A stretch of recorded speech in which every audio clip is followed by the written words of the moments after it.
अस्सलाम वालेकुम, सिद्रा किचनेट में वेलकम। इस दुआ के साथ अल्लाह फ़लस्तीन मुसलमान बहन भाइयों की गैबी मदद करे। आज मेरे किचन में बन रही है दाल मूंग नमकीन। ये नमकीन खस्ता निम्को है। दाल मूंग की रेसिपी मैं आपके साथ शेयर कर रही हूँ।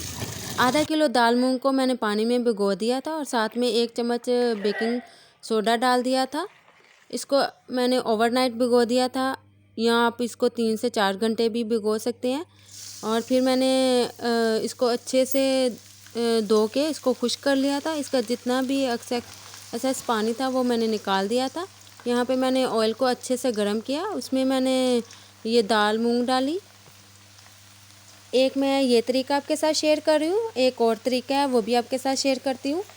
अगर आपको जो तरीका इजी लगे आप उसके साथ कर लीजिएगा।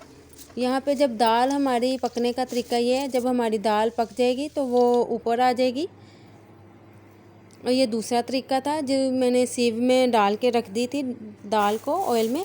यहाँ पे मेरी सारी दाल हो गई थी, इसको मैंने निकाला और इसके ऊपर मैंने नमक और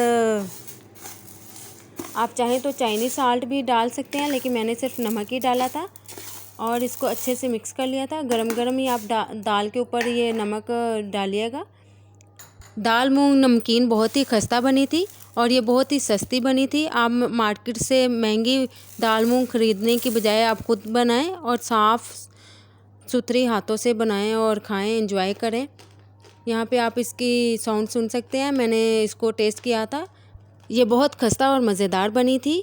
आप इसको चाय के साथ सर्व करें और मेहमानों के मुंह से वाह वाह निकलेगी। मिलते हैं किसी नई रेसिपी के साथ, तब तक मुझे दीजिए इजाज़त। अल्लाह हाफिज़।